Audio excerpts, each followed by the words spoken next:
Hello મિત્રો, આપણો આજનો ટોપિક છે ધોરણ 7 નો ચેપ્ટર નંબર 1 નો સ્વાધ્યાય.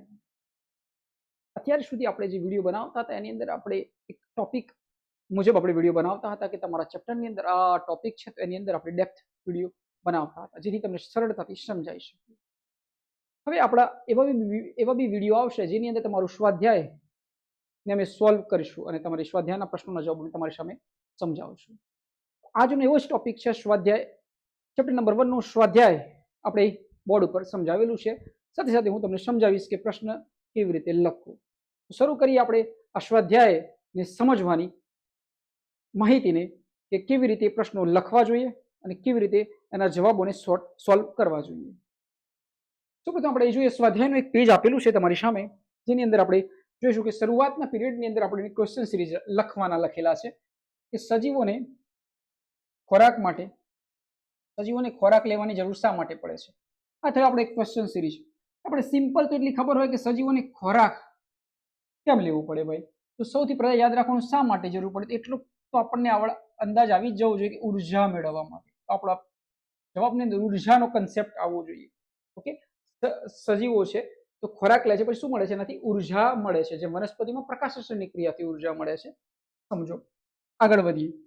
પરોપજીવી અને મૃતોપજીવીનો તફાવત. તો આપણને ખબર હોવી જોઈએ કે પરોપજીવી કોને કહે છે અને મૃતોપજીવી કોને કહે છે. બંને વચ્ચેનો ડિફરન્સ આપણે સમજાવવાનો છે. ત્રીજા પ્રશ્નની અંદર પર્ણમાં સ્ટાર્ચની હાજરી તમે કેવી રીતે ચકાસી શકો, સ્ટેપ જોવાના છે. લીલી વનસ્પતિમાં ખોરાક સંશ્લેષણની ક્રિયાનું ટૂંકમાં વર્ણન કરો. એટલે ખોરાક જે રીતે બને છે એનું વર્ણન કરો. એટલે પ્રકાશ સંશ્લેષણ શબ્દનો ઉલ્લેખ આવવો જોઈએ. પ્રકાશ સંશ્લેષણ શબ્દનો ઉલ્લેખ આવવો જોઈએ અને એને સમજાવવાનું છે.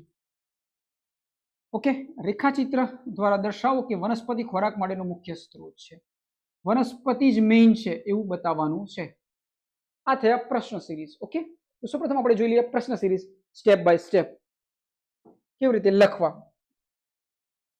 જુઓ, નંબર 1 તમારો જે પ્રશ્ન સિરીઝ 1 હતો એની અંદર આપણે ડેપ્થમાં જઈએ કે સજીવોને ખોરાક લેવાની જરૂર શા માટે હોય છે. તો સૌપ્રથમ મેં તમને સમજાવ્યું હતું કે સજીવોને ખોરાક લેવાની જરૂર એટલા માટે હોય છે કારણ કે અમને ઉર્જાની જરૂર પડે છે. આપણને બી શેની જરૂર પડે છે, ઉર્જાની જરૂર પડે છે. તમારો મોબાઈલ હોય છે એની બેટરી લો થાય તો આપણે એને શું આપીએ છીએ, એનર્જી આપીએ છીએ, ચાર્જર આપીએ છીએ. એટલે શું થાય છે, ચાર્જ થાય છે.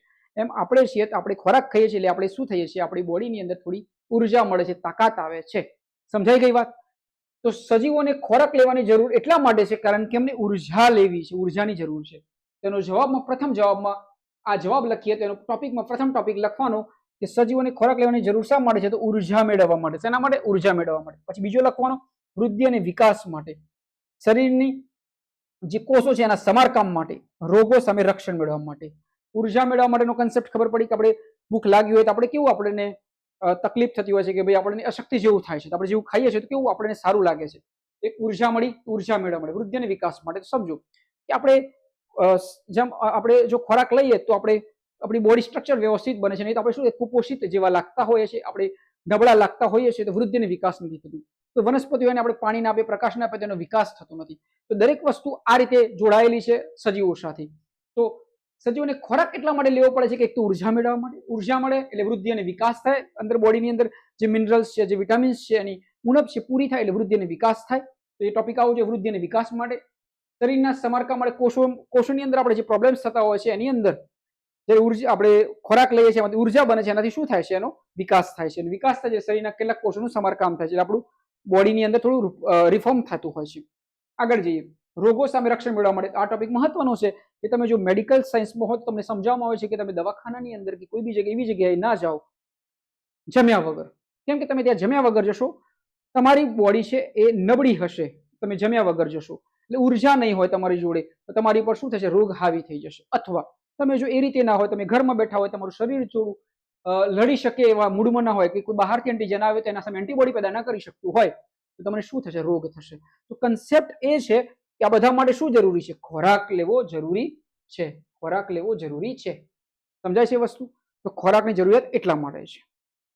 સ્ક્રીનશોટ પાડી શકો છો અને તમે એનો જવાબ લખી શકો છો, વાંચી શકો છો. આગળ જઈએ નેક્સ્ટ સ્લાઇડ તરફ. ક્વેશ્ચન નંબર 2 પરોપજીવી અને મૃતોપજીવીનો તફાવત.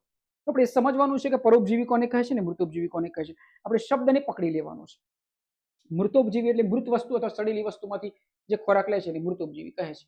પરોપજીવીઓમાં આવું નથી હોતું. પરોપજીવી બીજા પર આધારિત છે. આ શબ્દ આવવો જોઈએ. પરોપજીવીની વ્યાખ્યામાં પહેલા આપણે એની વ્યાખ્યાની કમ્પેરિઝન કરી લે. પરોપજીવી એટલે જીવંત સજીવોમાંથી ખોરાક મેળવે છે. શબ્દ છે જીવંત સજીવો, મૃત નહીં, જીવંત. મૃતોપજીવી એટલે મૃત અને સડેલા શબ્દ આવવો જોઈએ. મૃત અને સડેલા પદાર્થોમાંથી ખોરાક મેળવે છે. આ તેનો ડિફરન્સ, મેજર ડિફરન્સ. પરોપજીવી જીવંત સજીવોમાંથી એટલે બીજામાંથી ખોરાક લે છે. અમરવેલ આનું એક્ઝામ્પલ છે. અમરવેલ અહીં એક્ઝામ્પલ છે ફૂગ, જે બ્રેડ પર થતી હોય છે. મૃતોપજીવીમાં મૃત અને સડેલા પદાર્થોમાંથી ખોરાક મેળવે છે, ઉર્જા મેળવે છે. ઉદાહરણ તરીકે ફૂગ, પેલામાં અમરવેલ. તો આ તો ક્વેશ્ચન નંબર 2.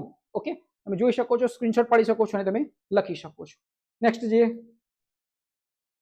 પર્ણમાં સ્ટાર્ચની હાજરી કેવી રીતે ચકાસશું? તમને પ્રશ્ન એમ થાય પર્ણમાં સ્ટાર્ચની હાજરી કેવી રીતે ચકાસશું? આપણે યાદ રાખવાનું કે સૌપ્રથમ એક પ્રોસેસ છે. તો શું કરીએ? 4 સ્ટેપમાં સમજાવેલી છે, 5 સ્ટેપમાં. પર્ણ લો, ઉકળતા પાણીમાં મૂકો, પહેલી સ્ટેપ. નંબર 2, પછી શું કરો? આલ્કોહોલ લો અને એને ગરમ કરો, જેથી લીલો રંગ દૂર થશે. આ પાંદડું છે એ આલ્કોહોલ લો અને એને ગરમ કરો તો શું થશે? લીલો રંગ દૂર થશે. પછી શું કરો? પાંદડાને પાણીથી ધોઈ નાખો. પછી ચોથા સ્ટેપમાં એના પર શું નાખવું? આયોડીન નાખવું. અને પછી જો પાન વાદળી કે કાળો રંગ થાય તો સ્ટાર્ચ હાજર છે. Simple logic. તો યાદ રાખવાનું, સ્ટાર્ચમાં કયો કલર, સ્ટાર્ચની હાજરી કયો કલર બતાવે છે? વાદળી અને કાળું. વાદળી અને કાળું. સ્ટાર્ચમાં વાદળી કાળું. ઓકે, આયોડીનનો ઉપયોગ. આ હતો ક્વેશ્ચન નંબર 3. જોઈ શકો છો, સ્ક્રીનશોટ પાડી શકો છો. નેક્સ્ટ જઈએ ક્વેશ્ચન નંબર 4. લીલી વનસ્પતિમાં ખોરાક સંશ્લેષણની પ્રક્રિયાનું ટૂંકમાં વર્ણન કરો. ખોરાક કેવી રીતે બને છે એ બતાવવાનું છે. સમજીએ, વનસ્પતિ જે છે મૂળમાંથી શું લેશે? નીચેને બધી પાણી લેશે. Okay, done. તો મૂળમાંથી શું લેશે? પાણી લેશે, વોટર લેશે, વોટર. ઓકે, અને જે પર્ણ છે, જે આપણા પર્ણો છે, એ શું કરશે? સૂર્યપ્રકાશની હાજરીમાં શું કરશે? CO2, હવામાંથી શું લેશે? CO2, હવામાંથી CO2 લેશે. હરિતદ્રવ્ય એની અંદર હાજર હશે, પર્ણની અંદર લીલા કલરનું છે, તો હરિતદ્રવ્ય હાજર રહેશે અને સૂર્યપ્રકાશની હાજરીમાં પ્રક્રિયા થશે. અને આ પ્રક્રિયાને પ્રકાશ સંશ્લેષણ કહેવામાં આવે છે. એ દરમિયાન શું થાય છે? તો CO2 વનસ્પતિ હવામાંથી લે છે અને O2 વનસ્પતિ મુક્ત કરે છે. તો આ તો કન્સેપ્ટ ઓક્સિજન મુક્ત થાય છે. તો આ હતી ખોરાક બનાવવાની પ્રક્રિયા. મૂળ દ્વારા પાણી લેશે, પર્ણ દ્વારા CO2 હવામાંથી લેશે અને હરિતદ્રવ્યની હાજરીમાં સૂર્યપ્રકાશની મદદથી ખોરાક બનાવે છે, જે ક્રિયાને પ્રકાશ સંશ્લેષણ કહે છે. અને આ દરમિયાન O2 છૂટો પડે છે. CO2 યુઝ કરે છે વનસ્પતિ, O2 આપણે શ્વાસમાં લઈએ છીએ, એટલે O2 મુક્ત કરે છે. અને એ ઓક્સિજન છે, આપણે શું લઈએ છીએ? શ્વાસમાં લઈએ છીએ. એટલા માટે કહેવામાં આવે છે કે તમે સૌથી વધારે વનસ્પતિ કે વૃક્ષોને વાવો, ઓક્સિજન બને એટલા માટે. નેક્સ્ટ જઈએ. પ્રયોગ દ્વારા દર્શાવો કે વનસ્પતિ ખોરાકનો મુખ્ય સ્ત્રોત છે. આપણે એટલું સમજવાનું છે કે આપણે બધા વનસ્પતિ પર આધારિત છે. તમે અનાજ લઈ રહ્યા છો, તમે ફળ લઈ રહ્યા છો, કંઈ ખાઈ રહ્યા છો, તો શેનામાંથી બને છે? વનસ્પતિમાંથી બને છે. અને જો એ આપણે શાકાહારી છે, એટલે આપણે માંસાહારી નથી, અને માંસાહારી પ્રાણીઓ છે વનસ્પતિ પર આધારિત છે અથવા કોઈ સજીવો પર આધારિત છે, તો બે શું થયું? મૂળ સ્ત્રોત તો શું હતો? કે વનસ્પતિમાંથી શાકાહારીઓએ ઉર્જા લીધી, શાકાહારીઓને ખાઈને માંસાહારીઓ સુધી પહોંચી. તો એક ક્રમ છે, શૃંખલા છે, જળવાય છે. એટલે મૂળ સ્ત્રોત શું છે? વનસ્પતિ. ગાય શું ખાય? ઘાસ ખાય. માણસ શું ખાય? અનાજ ખાય, ફળ ખાય, શાકભાજી ખાય. આ બધું બને છે શેમાંથી? તો વનસ્પતિમાંથી બને છે. માંસાહારી પ્રાણીઓ કોને ખાય? શાકાહારીને ખાય. શાકાહારી શું ખાય? તો આ ખાય, અનાજ ખાય, ફળ ખાય, શાકભાજી ખાય, અથવા જો પ્રાણી હોય તો ઘાસ ખાય. Okay, done. તો કન્સેપ્ટ એવો છે કે શાકાહારી ને માંસાહારી ખાય, પણ માંસાહારી શાકાહારીને ખાય, શાકાહારી વનસ્પતિને ખાય. Okay, done. શાકાહારી પ્રાણીઓ વનસ્પતિમાંથી ઉર્જા મેળવે, શાકાહારીની માંસાહારી ખાય તો માંસાહારી શાકાહારીમાંથી મળે, પણ મૂળ સ્ત્રોત શું છે? વનસ્પતિ. આ બધું આવે છે ક્યાંથી? વનસ્પતિમાંથી આવે છે. એટલે દરેક ખોરાકની શરૂઆત વનસ્પતિથી થાય છે. તેથી વનસ્પતિ ખોરાકનો મુખ્ય સ્ત્રોત છે. આ એનો જવાબ છે. આટલા સ્ટેપમાં જવાબ લખવાનો. નેક્સ્ટ જઈએ ક્વેશ્ચન સિરીઝ પર. તમારા પછીની ખાલી જગ્યાઓને આપણે ફિલઅપ કરી દઈએ. ચલો જઈએ. ધ્યાન રાખજો, સમજાઈ જશે, બધી જ છે. લીલી વનસ્પતિ ખાલી જગ્યા કહેવાય છે કારણ કે તેઓ પોતાનો ખોરાક જાતે બનાવે છે. જો જાતે બનાવે એટલે સ્વાવલંબી, સ્વયંપોષી. બીજાના પર આધાર હોય તો પરપોષી. સ્વ એટલે જાત. આટલો એનો જવાબ. વનસ્પતિ દ્વારા બનાવેલ ખોરાક ખાલી જગ્યા સ્વરૂપે સંગ્રહાય છે. આપણે સ્ટાર્ચની વાત કરી હતી, તો સ્ટાર્ચ આ એનો જવાબ. પ્રકાશ સંશ્લેષણમાં ખાલી જગ્યા નામના રંજક દ્રવ્ય દ્વારા સૂર્ય ઉર્જા શોષણ પામે છે. આપણે ક્વેશ્ચન સિરીઝ સમજાવવામાં શું પ્રકાશ સંશ્લેષણની પ્રક્રિયામાં શું કીધું? વનસ્પતિ કોની હાજરીમાં? તો હરિતદ્રવ્યની હાજરીમાં. ઓકે, હરિતદ્રવ્ય નામના, હરિતદ્રવ્ય કે જે લીલા રંગનું હોય છે, હરિતદ્રવ્ય નામના રંજક દ્રવ્યની હાજરીમાં. પ્રકાશ સંશ્લેષણ દરમિયાન વનસ્પતિ ખાલી જગ્યા વાયુ લે છે. આપણે શું કીધું? આપણે કે હવામાંથી વનસ્પતિ CO2 લે છે, O2 મુક્ત કરે છે. હવામાંથી વનસ્પતિ CO2 નો ઉપયોગ કરે છે અને O2 ને મુક્ત કરે છે. તો અહીં કીધું છે કે પ્રકાશલેશનની પ્રક્રિયા દરમિયાન વનસ્પતિ શું લે છે? CO2 કાર્બન ડાયોક્સાઇડ વાયુ લે છે અને O2 ઓક્સિજનને મુક્ત કરે છે. આ હતા તમારી ખાલી જગ્યા, તમે સમજી શકો છો. Okay done. તો આ થઈ ગયું આપણું ખાલી જગ્યાઓનો ટોપિક. હવે જઈએ નેક્સ્ટ આગળની તરફ. તમને આખું સ્વાધ્યાય અમે અહીં સમજાવી દઈશું. હવે સમજીએ કન્સેપ્ટને. ડન. હવે સમજીએ આ ટોપિકોને. કીડી પાતળી દોરી જેવું શાખાયુક્ત પ્રકાંડ ધરાવતી પરોપજીવી કીડી છે. પરોપજીવી બીજાના ઉપર આધાર રાખે છે. વનસ્પતિ કઈ તો આપણે શું યાદ રાખવાનું? અમરવેલ. પરોપજીવી જે બીજાના પર આધાર રાખે છે ને પોતે વિકાસ પામે છે. આંશિક સ્વયંપોષી વનસ્પતિ કઈ? સ્વયંપોષી. પણ કેવી આંશિક? યાદ રાખવાનું કળશપર્ણ. જાતે બી ખોરાક બનાવે છે અને બીજાના પર નિર્ધાર, એટલે કોના પર? કીટકો ખાય છે. શું ખાય છે? કીટકો ખાય છે. કીટકો ખાય છે. આપણે કળશપર્ણ જોયું છે ને, કળશ જેવું હોય ને પર્ણ હોય, પણ એના પર કીટક ચોટે એટલે એને ખાઈ જાય. આ તો કન્સેપ્ટ. પર્ણમાં વાત વિનિમય છિદ્ર દ્વારા થાય છે. સ્ટોમેટા. પર્ણરંધ્ર. પર્ણરંધ્ર પર છે ને વાત વિનિમય થાય છે. પર્ણમાં વાત વિનિમય, ખાલી જગ્યા છિદ્ર કીધું એટલે પર્ણરંધ્ર યાદ રાખવાનું. પર્ણરંધ્ર. આ તો જવાબ. જોઈ શકો છો ને લખી શકો છો. આગળ વધીએ. સાચો વિકલ્પ પસંદ કરો એવું લખ્યું છે, આપણે ચેક કરતા જઈએ. અમરવેલ શું છે? અમરવેલ આપણે શું કીધું? અમરવેલ બીજાના પર આધાર, પરોપજીવી છે. ઓપ્શન જોઈ લો. સ્વયંપોષી, પરપોષી, મૃતોપજીવી કે યજમાન? તો પરપોષી, બીજાના પર આધારિત છે. આ એનો જવાબ. આ વનસ્પતિ કીટકોને ફસાવે છે અને આરોગ્ય છે. શું કીધું? કળશપર્ણ. કીટકોને ખાય. ઓપ્શન જુઓ, જવાબ કળશપર્ણ. આ હતા એના આન્સર. Question answer. હવે જોઈએ આ જોડકાને આપણે જોડી દઈએ. બરોબર. એને મેં બાજુમાં ડ્રો કરેલું છે, દેખાતું ના હોય તો ડ્રો કરેલું છે, પણ આપણે જોઈએ કોલમ 1 અને કોલમ 2 આને કહીએ છીએ જોડકા. કોલમ 1 કોલમ 2 આ સાઈડ આપેલું છે, એના જવાબ આ સાઈડ જોવાના છે. હરિતદ્રવ્ય છે તો ક્યાં હોય? આપણને ખબર હોય છે પર્ણમાં હોય. તો પર્ણ. નાઇટ્રોજન ક્યાં હોય? નાઇટ્રોજન એ સિમ્બિકોની વનસ્પતિના મૂળમાં આવેલા હોય છે, બેક્ટેરિયા છે. તો નાઇટ્રોજન એટલે અહીં જુઓ ઓપ્શન ની અંદર રાઇઝોબિયમ, પરપોષી, કળશપર્ણ, પર્ણ કે પરોપજીવી? તો રાઇઝોબિયમ બેક્ટેરિયા. તો નાઇટ્રોજન જશે રાઇઝોબિયમ બેક્ટેરિયા બાજુ. અમરવેલ શું છે? પરોપજીવી છે. પરપોષી ની પરોપજીવી છે. તો પરોપજીવી. પ્રાણીઓ તો પરપોષી, બીજાના પર આધાર રાખે. અને કીટકો તો કળશપર્ણ. ઓકે. આ હતા એનો જોડકાના જવાબો. અહીં આપણે સમજી શકીએ છીએ. એ બાજુમાં મેં દર્શાવેલા છે, એ હું તમને બતાવી દઉં. લખેલા છે મેં થોડા મોટા અક્ષરે, તમે એ સમજી શકો છો. તો આપણે એ જોઈ લઈએ. તમારા જોડકાની અંદર આવું હતું. ફરીથી શોર્ટ આઉટ કરી લઈએ. હરિતદ્રવ્ય કીધું છે. હરિત એટલે લીલા રંગનું. હરિત એટલે લીલા રંગનું. હરિત એટલે શું? લીલા રંગનું. તો આપણે યાદ રાખી લેવાનું. હરિતદ્રવ્ય કીધું છે, આવે છે એમાં પર્ણમાં આવે, તો પર્ણ એનો જવાબ. નાઇટ્રોજન કીધું છે, સિમ્બિકોની વનસ્પતિના મૂળમાં આવેલા છે, બેક્ટેરિયા છે. એનો જવાબ શું? Rhizobium bacteria. Rhizobium bacteria. તમારામાં રાઇઝોબિયમ લખ્યું છે, આપણે સમજી જવાનું કે આ બેક્ટેરિયા સાથે જોડાયેલું છે. રાઇઝોબિયમ બેક્ટેરિયા નાઇટ્રોજન સ્થાપનમાં યુઝ થતા હોય છે. અમરવેલ બીજાના પર આધારિત, પરોપજીવી. પરપોષીની પરોપજીવી, બીજાના પર જ આધાર રાખે છે. પ્રાણીઓ પરપોષી. કેમ કે આપણે જે વનસ્પતિનો ખોરાક તરીકે ઉપયોગ કરીએ છીએ, પણ આધાર તો બીજા પર આવેલ પરપોષી છે. પરોપજીવીની પરપોષી છે. સીધા કોઈનામાંથી ચૂસતા નથી આપણી વસ્તુ. બરોબર. કીટકો તો શું કરે છે? કીટકો કળશપર્ણ એનું એક્ઝામ્પલ છે, વનસ્પતિનું એક્ઝામ્પલ. તો આ તો તમારો સ્વાધ્યાયનો ટોપિક, જેની અંદર આપણે જોડકા જોયા. હવે આપણે જોઈશું સાચું ખોટું જોઈશું. ઓકે. સાચું અને ખોટું જોઈશું. Okay done. હવે આપણે જોઈએ સાચું ખોટું. આપણે જોઈએ સાચું ખોટું. Okay done. તો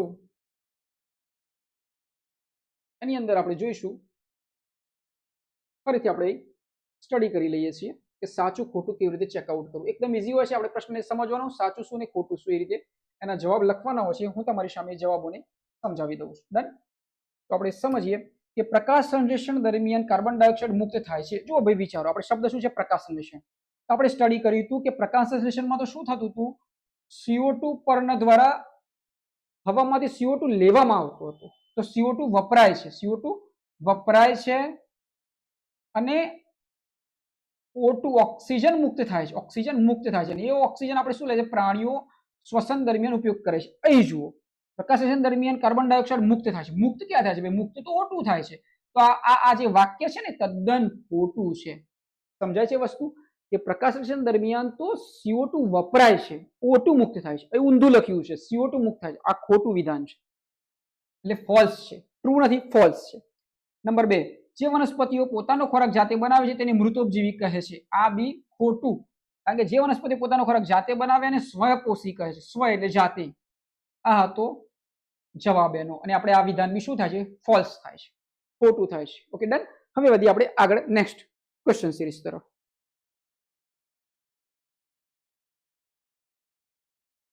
હવે જઈએ નેક્સ્ટ ક્વેશ્ચન સિરીઝ તરફ અને સમજીએ. પ્રોટીન એ પ્રકાશની પેદાશ નથી. નથી આ વાત સાચી, સ્ટાર્ચ છે. નથી કીધું ને એટલે સ્ટાર્ચ છે. આ વિધાન શું છે? ટ્રુ છે, સાચું છે. ડન. પ્રકાશસંશ્લેષણ દરમિયાન સૂર્ય ઉર્જા રાસાયણિક ઉર્જામાં રૂપાંતરિત થાય છે. સાચું છે. આ બી ડન. તો બે ખોટા છે, બે સાચા છે. આ તમારો જવાબ છે. આગળ વધીએ. નીચે આપેલા વિકલ્પોમાંથી સાચો વિકલ્પ પસંદ કરવાનો છે. પ્રકાશસંશ્લેષણ માટે વનસ્પતિનો કયો ભાગ વાતાવરણમાંથી કાર્બન ડાયોક્સાઇડ વાયુ લે છે? CO2 લે છે. પ્રકાશનમાં CO2 લે છે, O2 મુક્ત કરે છે. કયો ભાગ કીધો છે? ઓપ્શન જુઓ. મૂળરોમ, પર્ણરંધ્ર, પર્ણશિરા કે વજ્રપત્ર. આપણે પર્ણ તો ખબર છે ને, પર્ણ એ ક્યાં છે? વજ્ર. તો મૂળરોમ તો નીચે સીધું નથી લેતો વાતાવરણમાંથી કાર્બન ડાયોક્સાઇડ. પર્ણ, વજ્રપત્ર એનો જવાબ છે. આગળ વધીએ. નીચે આપેલા વિકલ્પોમાંથી સાચો વિકલ્પ પસંદ કરો. વનસ્પતિ વાતાવરણમાંથી કાર્બન ડાયોક્સાઇડ મુખ્યત્વે ખાલી જગ્યા દ્વારા લેશે, તો પર્ણો દ્વારા લેશે. આ એનો જવાબ. તો આ હતો કન્સેપ્ચ્યુઅલ બેઝ પર સ્વાધ્યાયના પ્રશ્નોને આપણે સોર્ટ આઉટ કર્યા. બહુ સરસ રીતે સમજ્યા છીએ. શરૂઆતમાં તમને મેં એક એક પ્રશ્નનો જવાબ બતાવી દીધા, ખાલી જગ્યાઓ પૂરી દીધી, જોડકા બતાવી દીધા. તો આ જેનો જે ટોપિક હતો એ સ્વાધ્યાયનો ટોપિક હતો, જેની અંદર આપણે સમજ્યા કે કેવી રીતે પ્રશ્નો લખવા, ટ્રુ ફોલ્સ કેવી રીતે નક્કી કરવું, ખાલી જગ્યાઓને કેવી રીતે ફિલઅપ કરવી. અમે આશા રાખીએ છીએ કે અમે અહીંથી તમને જે સમજાવી રહ્યા છીએ તમે સમજી રહ્યા છો. તો આપણો આજનો જે ટોપિક હતો વનસ્પતિમાં પોષણ, એમનો સ્વાધ્યાય હતો, એ અમે તમને સરળતાથી સમજાવ્યો છે. આવા જ ઇન્ટરેસ્ટિંગ વિડીયો માટે તમે અમારી સાથે બનેલા રહેજો. અમારી ચેનલ સમજાવટની લાઈક કરજો, સબસ્ક્રાઇબ કરજો અને શેર બી કરજો. તમે તમારા માટે કામ કરજો. એક એવરેજ સ્ટુડન્ટથી આગળ જવા માટે થોડું વધારે વાંચો, થોડું ડેપ્થ વાંચો અને બની શકે એટલું તમારું સર્કલ છે નાનું કરી દેજો, દોસ્તી નાની કરી દેજો. તમારો સમય, વધારાનો સમય બહાર ફરવા કરતા તમારા અભ્યાસ પર કેળવજો, પોતાની સારી આદતો પર કેળવજો. ફરી મળીશું એક નવા ટોપિક સાથે. ત્યાં સુધી તમે અમારી સાથે જોડાયેલા રહેજો, તમે તમારા પર કામ કરતા રહેજો.